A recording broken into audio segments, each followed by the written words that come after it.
Hello everyone, this is Shoaib Aftab. NEET 2020 all India rank 1। और यार मैंने अपने टाइम पे नीट 2020 में 720 आउट ऑफ 720 मार्क्स स्कोर किया था। आज के इस वीडियो में मैं आपको बताने वाला हूँ कि यार मेरी ऐसी क्या टाइम टेबल थी, स्पेशली लास्ट के 4-5 महीनों में, क्योंकि अभी आपके पास 5 महीने से भी कम टाइम बचा हुआ है। तो स्पेशली लास्ट के टाइम पे जब कोचिंग ऑलमोस्ट खत्म हो चुका होता है, हमारे कोचिंग्स में ज़्यादा कुछ चल नहीं रहा होता है, हमारा मोस्टली सेल्फ स्टडी वाला टाइम आ चुका होता है। इस पॉइंट ऑफ टाइम पे जब रिविजन करना इतना इंपॉर्टेंट है, मॉक टेस्ट देना इतना इंपॉर्टेंट है, तो कैसे सारी चीज़ों को एक 24 आवर्स टाइम टेबल शेड्यूल में कैसे मैनेज करें, स्लीप को कैसे मैनेज करें, क्या करना है, आज के इस वीडियो में सब कुछ आपको बताने वाला हूं। तो चलिए स्टार्ट करते हैं। सबसे पहले मैंने इसको 4 पार्ट्स में डिवाइड कर दिया, मॉर्निंग, आफ्टरनून, इवनिंग और नाइट। और इवन स्टडी टाइम को भी आप इस तरीके से 4 पार्ट्स में डिवाइड करके कर सकते हैं, क्योंकि इस पॉइंट ऑफ टाइम तक मैक्सिमम स्टूडेंट्स के कोचिंग्स में पार्ट खत्म हो चुका होगा, कोचिंग्स में सिलेबस वगैरह मोस्टली खत्म हो चुके हैं। एटलीस्ट जो ड्रॉपर नहीं है उनके मोस्टली खत्म हो चुके होंगे। तो यार क्या करना है, अगर आप प्रॉपर सेल्फ स्टडी कर रहे हो तो आज मैं उस पॉइंट ऑफ व्यू से आपको बताने वाला हूँ। तो स्टार्ट कर लेते हैं यार। 7 बजे के आसपास आप उठ जाओ, ये परफेक्ट टाइम होता है कहीं ना कहीं 7 साढ़े 7 बजे के आसपास।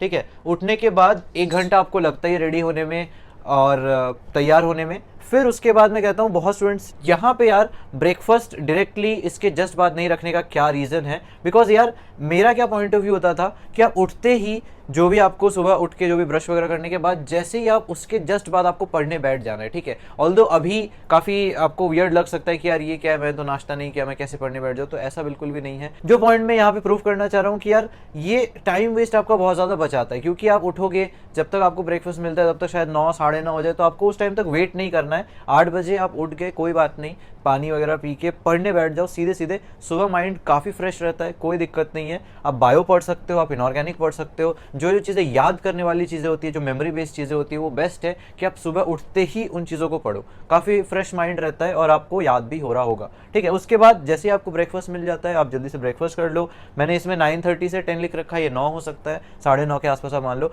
तो एक अपना ब्रेकफास्ट से पहले भी 1-1.5 घंटे का जो पढ़ाई का स्ट्रेच हमें मिल रहा है, जिसमें हमें बायो या इनऑर्गेनिक करनी है। उसके बाद जस्ट ब्रेकफास्ट के बाद आप क्वेश्चन प्रैक्टिस कर लो। क्वेश्चन प्रैक्टिस में आप बायो और केमिस्ट्री का ही जो आपने पार्ट पढ़ा अभी थोड़ी देर पहले, उस पार्ट का ही आप क्वेश्चन प्रैक्टिस कर सकते हो। बेटर होगा, क्योंकि आपको तुरंत रिलेट हो रहा होगा, आपको चीज़ें याद होगी और आप क्वेश्चंस भी अच्छे से सॉल्व कर पा रहे होंगे। वीडियो में आगे बढ़ने से पहले मैं आपको बता दूं यार, काफ़ी स्टूडेंट्स में से ये पूछ रहे हैं कि क्वेश्चन प्रैक्टिस तो करेंगे लेकिन कहाँ से करें, क्या ऐसे अच्छे सोर्सेज है। तो मैं आपको बताता हूँ कि यार डेफिनेटली है। ऑनलाइन में अगर आप मेरे से पूछोगे, कोई ऐप में से पूछोगे, क्योंकि बुक्स वगैरह काफ़ी स्टूडेंट आजकल के ज़माने में फ़ोन ज़्यादा यूज़ करते हैं। लोग तो कहते हैं कि यार बुक्स से नहीं हो पा रहा है, कोई ऐप ही बता दो, टाइम वेस्ट भी नहीं होगा, वैसे भी डिस्ट्रैक्ट होते हैं स्मार्टफोन यूज़ करके, उसमें कुछ प्रोडक्टिव कर लेंगे। तो डेफिनेटली है, नीट एसेंशियल करके ऐप है। इनका एक बैच है एनसीईआरटी अभ्यास बैच, जो लॉन्च हुआ है। स्टूडेंट्स में मैक्सिमम जो प्रॉब्लम फेस कर रहे हैं कि यार जो क्वेश्चन बैंक है वो आउटडेटेड है, पुराने सिलेबस के अकॉर्डिंग। अभी जस्ट एनएमसी ने कुछ टाइम पहले ही सिलेबस को अपडेट किया है, रिड्यूस किया है। रिड्यूस सिलेबस के अकॉर्डिंग ये प्रॉपर बनाया गया है। इसमें बहुत सारे अमेजिंग फीचर्स है। जैसा कि मैं आपको कह रहा था, बायो पढ़ो, इनऑर्गेनिक पढ़ो। तो बायो और इनऑर्गेनिक में आपको पता है एनसीईआरटी की लाइनों की कितनी ज़्यादा इंपॉर्टेंस है। तो एनसीईआरटी का आपने जो भी पेज पढ़ा, इसमें आपको पेज वाइज फिल्टर मिल जाता है। लेट से आपने आज बायो एनसीईआरटी का पेज नंबर 12, 13, 14, 15 किया, 4 पेजेस आपने किए, आप सुबह 4 ही पेज पढ़ पाए। तो अब ब्रेकफास्ट के बाद आप क्या करोगे, आप क्वेश्चन प्रैक्टिस करोगे। तो 4 पेज के ही क्वेश्चन प्रैक्टिस आप इजीली कर सकते हो, क्योंकि इसमें आपको पेज वाइज फिल्टर मिल जाता है। ये जो एडवांटेज है, ये आपको बहुत सारे क्वेश्चन बैंक से कंपैरिजन में मिल रहा है, and there is no reason कि आपको ये चीज़ नहीं लेनी चाहिए। प्लस सिर्फ यही नहीं यार, जितने भी स्टूडेंट्स इस कोर्स को भी परचेज कर रहे हैं, उनके लिए एक legendary never before feature count को एक्सेस मिलता है, जिसको हम कहते हैं PYQ मार्क्ड एनसीईआरटी।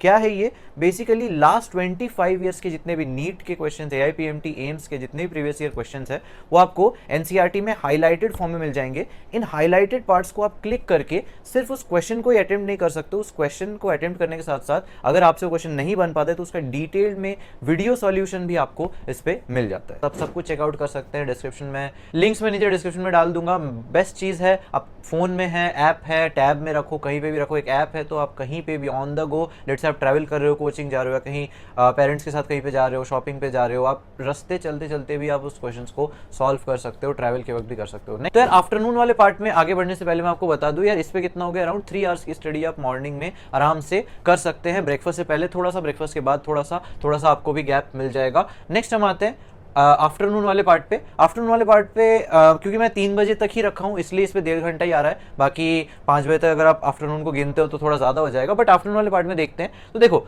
आपने 11:30 तक काफ़ी पढ़ाई की है, 3 घंटे की पढ़ाई आपकी हो चुकी है, तो 11:30 से 12 आप एक फर्स्ट ब्रेक ले सकते हैं।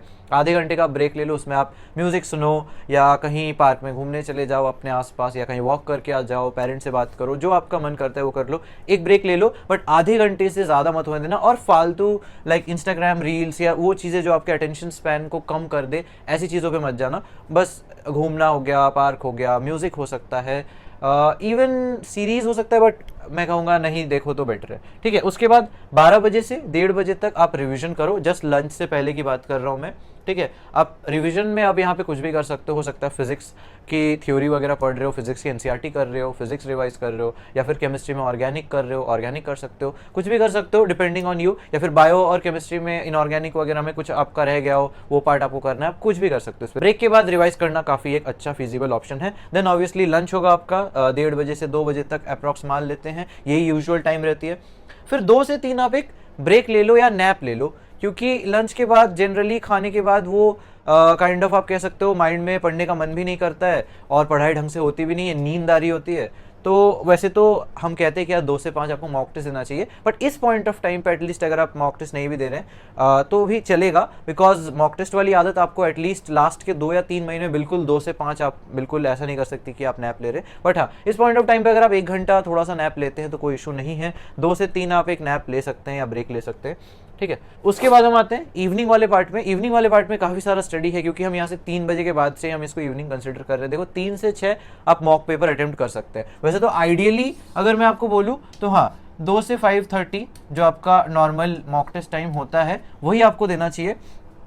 बट लेट से आप नहीं कर पा रहे, या लंच के बाद आपका पेपर देने का मन नहीं है, आपको नींद आ रही है, तो उस टाइप पे आप थोड़ा सा एडजस्ट कर सकते हैं। क्योंकि देखो आइडियली आपको आगे चल के तो आपको यही करना है, जैन फेब के आसपास आपको यही स्केड्यूल में लाना पड़ेगा, 2 से 5:30 आपको मॉक टेस्ट देना है। लेकिन लेट से अगर आप नहीं कर पा रहे तो भी 3 से 6 आप मॉक पेपर दे सकते हैं, 3 से 6, 3 से 6:30 मान लो। फिर उसके बाद एक छोटा सा सेकेंड ब्रेक ले लो, आधे घंटे का, 15 मिनट्स का। उसके बाद फिर रात को फिर से 2-2.5 घंटे, 6:30 से 9 मान लो, या 7 से 9:30 मान लो, बैकलॉग्स वगैरह पे वर्क कर लो, वीक सब्जेक्ट पे वर्क कर लो, ठीक है। क्योंकि देखो अब तक आप एक मॉक टेस्ट दे चुके हो, आपने फिजिक्स वगैरह की थ्योरी या एनसीईआरटी कर ली, केमिस्ट्री कर लिया, बायो कर लिया, तो आपने काफ़ी सारा पार्ट ऑलरेडी कर लिया है। मॉक टेस्ट के बाद आपको पता लग गया कि हाँ आपके कौन से वीक एरियाज़ हैं, वीक टॉपिक्स हैं, वीक सब्जेक्ट के अंदर क्या पार्ट वीक है, या फिर क्या बैकलॉग है जो करना बाकी है, जिसकी वजह से आप मॉक टेस्ट में अच्छा परफॉर्म नहीं कर पा रहे, वो पार्ट को दूर करो जस्ट मॉक टेस्ट के बाद ही। आपको पता लग गया एनालिसिस से कि हाँ ये मिस्टेक थे मेरे, उस पार्ट पे काम कर लो। मॉक टेस्ट से जो भी निकले उस पार्ट पे आप काम कर सकते हो 9 बजे तक, 9, 9:30 बजे तक। बैकलॉग या वीक सब्जेक्ट इसलिए मैंने वो टाइम रखा हुआ है, ठीक है। नाइट में यार देखो 9 to 9:30 ऑब्वियसली डिनर होगा, फिर आप आधे घंटे का डिनर के बाद भी ब्रेक ले सकते हैं, 15 मिनट्स मान लो, 15-20 मिनट्स का ब्रेक ले लो। फिर रात को बस थोड़ा सा 2 घंटे आप पढ़ लो 10 से 12। इसमें आप क्वेश्चन प्रैक्टिस ही कर पाओगे, क्योंकि रात तक आप ऑब्वियसली बहुत ज़्यादा थक चुके हैं, आपके पास कुछ भी नया याद करने का या फिर आप इवन रिवीजन करना भी थोड़ा एफर्ट लगेगा उस पर कि यार उसको याद करना पड़ रहा है, रिवाइज करना पड़ रहा है। तो यहाँ पे आप क्वेश्चन प्रैक्टिस कर सकते हो। क्वेश्चन प्रैक्टिस में तो आपको खैर नंबर से क्वेश्चन सॉल्व कर रहे हो या फिर आप टिक लगा रहे हो, पुरानी इन्फॉर्मेशन जो भी आपको रिटेंड है आप उसको यूज़ ले रहे हो, तो आपको इतना लोड नहीं पड़ेगा। रात को क्वेश्चन प्रैक्टिस ही हो पाएगी ऑनेस्टली बताऊँ तो। यार देखो 2 घंटे यहाँ हो गए, इवनिंग में अराउंड 5 घंटे, 7 यहाँ पे 1.5 घंटे, 8:30 और यहाँ पे 3, मतलब वही 11:30-12 घंटे के आसपास, 12 to 13 आवर्स ही आप मैक्स टू मैक्स पढ़ सकते हैं। अगर कोई कहता है कि इससे ज़्यादा पढ़ रहा है तो ऑब्वियसली वो इतना फिजिबल नहीं है, क्योंकि आपने खुद देख लिया इसमें हमने सब कुछ इंक्लूड कर दिया। ब्रेक्स बहुत कम रखे हैं, ऐसा भी नहीं कि बहुत ज़्यादा ब्रेक है। तो 12 to 13 आवर्स अगर आप पढ़ रहे हैं इस पॉइंट ऑफ टाइम पे, कोचिंग वाला पार्ट यहाँ पे नहीं, क्योंकि मैं मान के चल रहा हूँ अभी तक मैक्सिमम स्टूडेंट्स के कोचिंग मोस्टली खत्म हो चुके हैं, या तो रिवीजन चल रहा होगा या फिर थोड़ा बहुत कुछ पार्ट जो बच गया वो चल रहा होगा। तो ये टाइम टेबल उनके लिए जो प्रॉपर सेल्फ स्टडी में जाने वाले हैं। और 12 से 13 घंटे से ज़्यादा आप पढ़ाई नहीं कर सकते। मतलब अगर आप कर पा रहे हैं तो वो नो डाउट ऑब्वियसली आप बहुत अच्छा कर रहे हैं, बट कहीं ना कहीं इतना अगर आप कर रहे हैं मोर देन इनफ है। मैंने खुद जब मेरी कोचिंग खत्म हो गई थी 12-13 घंटे से ज़्यादा मैं नहीं पढ़ पाता, इनफैक्ट मैं थोड़ा कम ही पढ़ता था, मतलब मेरा 10 to 11 की साइड ज़्यादा था एज़ कम्पेयर टू 12-13 जो मैं आपको बता रहा हूँ। फिर भी 12-13 अगर आप कर पा रहे हैं पुटअप तो बहुत बढ़िया।